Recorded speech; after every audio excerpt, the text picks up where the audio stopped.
Hello बच्चों। तो ये 22 जुलाई का सेकंड शिफ्ट का पेपर है। तो अभी सारे क्वेश्चन अवेलेबल नहीं है, कुछ क्वेश्चन मिल चुके हैं, तो उसका सोल्यूशन हम बना रहे हैं। ओके, तो देखो पहला क्वेश्चन क्या है। ये है हमारा एलिप्स का क्वेश्चन। E1 दिया हुआ x square by a square plus y square upon b square equal to 1, a b से बड़ा है। E2 is an ellipse which touches E1 at the ends of major axis of E1 and end of minor axes of E1 are foci of E2. The eccentricity of both ellipses are equal. Find E. तो दोनों ellipse की जो eccentricity equal है, तो आपको ई बताना ही क्या होगा। तो बहुत ही अच्छा क्वेश्चन है। तो देखो कैसे सॉल्व करेंगे। तो सबसे पहले जो जो क्वेश्चन में गिवन है वो कर लो, है ना। कहा गया कि ये पहला एलिप्स है आपका पास, पहला एलिप्स हमने बना लिया। चलो हमने ये एलिप्स बना लिया है ना, ये एलिप्स बना लिया। ओके, अब ये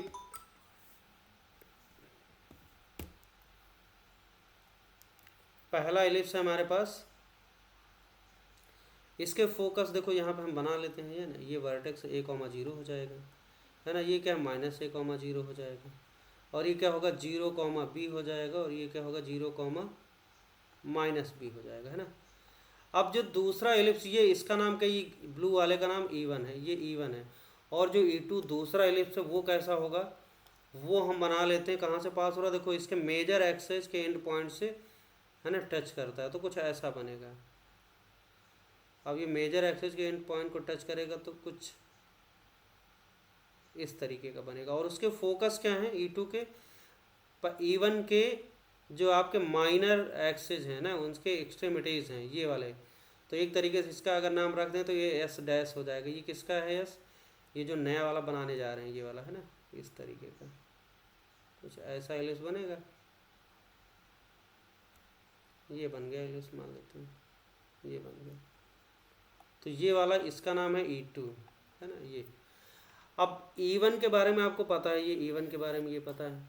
तो इसकी एसेंट्रिसिटी भी हम लिख सकते हैं। एसेंट्रिसिटी E1 की लिखेंगे कि b square equal to a square 1 minus a square. ये E1 के लिए है इक्वेशन। अब हमारा जो रेड वाला एलिप्स है E2, इसकी इक्वेशन लिखते हैं। तो E2 की इक्वेशन हम मान लेते हैं क्या, x square upon a square plus y square upon b square equal to 1 मान लेते हैं ना। अब यहाँ से आपको साफ साफ दिखाई पड़ रहा है कि रेड वाले एलिप्स से a,0 इस पर लाई करता है ना। तो a,0 इस पर रख देते हैं। तो ए square upon a square plus 0 हो जाएगा इक्वल टू 1। तो यहाँ से हमें पता चला कि ए स्क्वायर की वैल्यू क्या हो जाएगी, ए स्क्वायर, है ना। तो इस इक्वेशन की हम इक्वेशन को मॉडिफाई कर सकते हैं। X square upon a square plus y square upon b square equal to 1 लिख लिया हम लोगों ने, है ना, सीधा सा। अब ये आ गई हमारे दूसरे रेड वाले एलिप्स की इक्वेशन, और जो कि जो गिवन कंडीशन को सेटिस्फाई कर रहा है। अब अगर हम इसके लिए दूसरे वाले एलिप्स के लिए हम एसेंट्रिसिटी लिखना चाहें, है ना, तो एसेंट्रिसिटी क्या लिखेंगे। अच्छा एक और चीज़ है, दूसरे वाले एलिप्स का अगर हम फोकस के कोऑर्डिनेट लिखना चाहें, है ना, एस के कोऑर्डिनेट क्या होंगे 0,b। इस वाले का एस का कोऑर्डिनेट लिखेंगे 0,b, मतलब ये वाला, है ना, देखो b और e 0,b होगा। और इसका एस का कोऑर्डिनेट क्या है 0,b है, ये वाला है 0,b, स्मॉल 0,b है। तो इसका मतलब क्या हुआ, ये सेम है दोनों, है ना, दोनों सेम है। तो इसका मतलब बी ई की वैल्यू बी के बराबर होगी। तो यहाँ से हम बी की वैल्यू लिख सकते हैं ना, कैपिटल बी की वैल्यू लिख सकते हैं हम लोग, क्या होगी यहाँ से। अब देखो ध्यान से, अब अगर इस E2 की एसेंट्रिसिटी लिखना चाहें तो हम लोग क्या लिखेंगे, इसकी एसेंट्रिसिटी लिखेंगे कैसे। अब ये वर्टिकल एलिप्स है, तो सीधी सी बात है कैसा बनेगा इसका एसेंट्रिसिटी। वर्टिकल एलिप्स है तो ए स्क्वायर की वैल्यू क्या होगी, बी स्क्वायर से छोटी होगी ना, ए बी से छोटा होगा। तो इसका एसेंट्रिसिटी लिखेंगे तो कैसे लिखेंगे, a square equal to b square, है ना, 1 माइनस ए स्क्वायर। ये फॉर्मूला बदल जाएगा। अब यहाँ पे ए स्क्वायर की वैल्यू ए स्क्वायर ही है तो लिख लो, और बी स्क्वायर लिखेंगे 1 माइनस ए स्क्वायर हो गया, ठीक है। अब ए स्क्वायर इक्वल टू, अच्छा बी स्क्वायर की जगह हम लोग क्या लिख सकते हैं, यहाँ से देखो, तो यहाँ से हम लोग बी की वैल्यू लिख सकते हैं बी बाई ई। तो यहाँ से हो जाएगा बी बाई ई, लिखेंगे तो B square upon E square, और ये 1 माइनस ई स्क्वायर आ गया, है ना। देखो अब यहाँ पे एक काम ये कर सकते हैं, देखो अगर यहाँ पे ये एसेंट्रिसिटी दोनों एलिप्स की ई है, सेम है ना, तो ये ध्यान रखना है, इसलिए हमने ई यूज किया दोनों के लिए। और इस इक्वेशन को दूसरी मान लेते हैं। पहली और दूसरी इक्वेशन की मदद से हम कुछ कंक्लूड कर सकते हैं। कैसे, देखो दूसरी इक्वेशन से हमें मिलेगा e square is equal to b square by a square 1 minus e square, ये मिल गया। ये हो गई दूसरी क्वेश्चन से हमने निकाला, इसका नाम यहाँ से देखो, इसको सिंप्लीफाई करेंगे तो ये आया है ना, ये दूसरी क्वेश्चन ही अभी है ना, दूसरी से।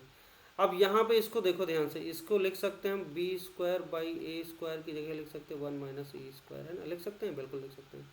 तो e square is equal to b square by a square की जगह 1 माइनस ई स्क्वायर लिखा, तो 1 minus e square into 1 minus e square आ गया, है ना, क्लियर। अब ये बन गया देखो 1 माइनस ई स्क्वायर का होल स्क्वायर बनेगा तो 1 प्लस ई की पावर 4 माइनस 2 ई स्क्वायर, तो यहाँ ई स्क्वायर आ गया, तो ये बन गया ई की power 4 minus 2 E square minus e square, और क्या हो जाएगा प्लस 1 इक्वल टू 0, तो ई की पावर 4 माइनस 3 ई स्क्वायर, और ये हो जाएगा आपका प्लस 1 इक्वल टू 0, है ना। तो यहाँ से हम लोग धाराचार फार्मूला लगा के ई स्क्वायर की वैल्यू निकाल सकते हैं। अब यहाँ पे हमने धाराचार फॉर्मूला लगाते तो ई स्क्वायर की वैल्यू क्या आ जाएगी, ई स्क्वायर में इक्वेडेटिक है तो ई की पावर 4 है minus 3 square plus 1, e square का whole square minus 3 square plus 1, तो ये ई स्क्वायर में इक्वेडेटिक बन गई। तो ई स्क्वायर की वैल्यू क्या आ जाएगी, minus b plus minus 100 b square minus 4 इसी डिवाइड बाई 2 है, तो यहाँ से 3 प्लस माइनस 100 5/2। अब देखो यहाँ से अगर प्लस साइन लेंगे तो 3 प्लस √5 क्या हो जाएगा, √5 2 से बड़ा, तो ये 3 to 5 से बड़ा नंबर का 2 से डिवाइड करेंगे तो क्या आ जाएगा, तो ये आ जाएगा आपका 2 से बड़ा नंबर आएगा, तो ये सही नहीं है ना। तो e square eccentricity of ellipse क्या होगी, 0 से 1 के बीच होगी, तो उसकी स्क्वायर वैल्यू भी क्या होगी, 0 से 1 के बीच होगी, मतलब 1 से छोटा नंबर ही होगा। तो इसलिए हम लोगों ने क्या किया, प्लस वाला साइन रिजेक्ट कर दिया, माइनस साइन वाला यहाँ पे लेंगे, है ना, तो ये माइनस साइन लिया जाएगा ना, प्लस रिजेक्ट कर देंगे, माइनस एक्सेप्ट करेंगे, क्यों, समझ आ गया। अब ई स्क्वायर की वैल्यू ये है तो ई की वैल्यू क्या हो जाएगी, √3 माइनस √5 डिवाइड बाई 2, समझ आ गया। तो ई की वैल्यू आ गई आपकी, है ना, ओके। तो चलते हैं नेक्स्ट क्वेश्चन के ऊपर। नेक्स्ट क्वेश्चन देखो क्या है, मैट्रिसेस का है, वो काफ़ी अच्छा क्वेश्चन है, ज़बरदस्त क्वेश्चन है ना। क्वेश्चन क्या है, इफ़ ए दिया हुआ 0 1 0 1 0 0 0 0 1, number of matrices B which can be formed such that, number of matrices B which can be formed such that A B is equal to B A, है ना, और B can have elements from this set, है ना, B की जो value हम ले सकते हैं उसके अंदर जो एलिमेंट ले सकते हो कौन से होने चाहिए, 1 2 3 4 5, इसके अलावा नहीं लेना है कुछ, ठीक है ना, यही ले सकते हैं। तो कितने मैट्रिक्स भी बनेंगे जो इस A B equal to B A वाली कंडीशन को फुलफिल करेंगे, है ना। तो देखो अब यहाँ पे ए बी और बी ए डिफाइंड तभी होगा जब क्या होगा, इसका ऑर्डर क्या है 3×3, तो सीधी सी बात है a b and b a is defined if क्या होगा, बी भी क्या हो जाए 3×3 का हो जाए तभी होगा, है ना। तो बी को हम मान लेते हैं 3×3 का मैट्रिक्स, बी को हमने 3×3 का मैट्रिक्स मान लिया। अब इसके अंदर एलिमेंट हम लोग क्या मानेंगे, देखो इसके अंदर एलिमेंट मान लेते हैं a b c d, sorry a b c, है ना, a b C, A b सी। देखो यहाँ पे टाइम बचाने के लिए हमने क्या किया, ए बी और बी डिफाइंड होगा जब बी 3×3 होगा, तो हमने क्या किया ए बी निकाला, है ना। सबसे पहले तो ए बी को मैट्रिक्स मान लिया हमने, कौन सा, a b c d e f g h i, ये मान लिया आपने, है ना। ए बी की वैल्यू निकाली, मल्टीप्लाई किया, मल्टीप्लिकेशन करना सबको आता है तो मल्टीप्लाई करेंगे तो ये आ गया, है ना, और जैसे बी ए किया तो इसको मल्टीप्लाई किया तो ये क्या आ गया, ये आ गया। अब ए बी ए बराबर तब होगा जब ये दोनों आपस में क्या हो जाए, बराबर हो जाएंगे। दो मैट्रिक्स इक्वल कब होते हैं, जब करस्पॉन्डिंग पोजीशन वाले एलिमेंट क्या होते हैं, इक्वल होते हैं। तो देखो डी बी के बराबर होगा, हमने फटाफट लिख लिया, डी बी के बराबर, ई किसके बराबर, ए के बराबर, एफ किसके बराबर, सी के बराबर, ऐसे ही ये सब बराबर कर दिया। अब यहाँ से आप ध्यान से देखना, तो इसमें से कंक्लूजन क्या निकल रहा है, डी इक्वल टू बी और यहाँ बी इक्वल टू सेम चीज़ है, तो हमने क्या पता चला कि डी की वैल्यू क्या होनी चाहिए, बी के बराबर, है ना। दूसरी चीज़ ई इक्वल टू ए और ए इक्वल टू, ये दोनों सेम चीज़ है ना, तो ए ई के बराबर हो गया। चलो उसके बाद एफ सी और सी एफ दोनों सेम चीज़ है, F C C F, C equal to F हो जाए, G equal to H H G, ये दोनों सेम है चीज़, जी इक्वल टू एच हो जाए, है ना। और उसके बाद फिर क्या, आई इक्वल टू आई, कोई मतलब आई तो आई सेम है ना, तो आई। तो एक तरीके से हमें क्या करना है, जो भी इस मैट्रिक्स को डिज़ाइन करना बी वाले को, अगर बी बनाना तो इसके अंदर क्या लेना है, जो डी है डी और बी सेम लेना है, जो डी जो डालेंगे वही बी डालेंगे। तो अगर डी बी को मान लेते हैं क्या पी, है ना, इसको मान लेते हैं क्यू, इसको मान लेते हैं आर, इसको मान लेते हैं S, P Q R S, इसको मान लेते हैं टी, है ना। तो इस तरीके से आई इक्वल टू आई, आई को अकेला आई लिखो, ठीक। तो हमें डी बी बराबर लेना है, ए को ई के बराबर लेना है, सी को एफ के बराबर लेना है, और जी को एच के बराबर लेना है, आई को आप टी ले सकते हो सिंगल, आई को कुछ भी ले सकते हो, कोई दिक्कत नहीं, कुछ भी का मतलब इसी में अंदर लेना है। तो एक तरीके से अगर इसको हम फिर से एक तरीके से लिखें तो आप ध्यान से देखना, है ना। तो हमने क्या लिखा, ए किसके बराबर है, ई के बराबर, तो ए हमने लिखा, मान लेते हैं ए की जगह हमने क्या डाल दिया है, ए और ई की जगह क्यू लिख लेते हैं, है ना, ए और ई की जगह क्यू लिख लेते हैं। अब क्या है, बी की जगह क्या लिखना है, पी लिख, बी की जगह पी लिख लेते हैं, बी की जगह पी लिख लेते हैं, सी की जगह क्या लिख लेते हैं, आर लिख लेते हैं। उसके बाद देखो डी की जगह क्या लिखें, पी लिख लेते हैं, है ना। और उसके बाद फिर क्या हो गया, ई की जगह हमने लिखा, एफ की जगह क्या लिख लेते हैं, आर लिख लेते हैं, ओके।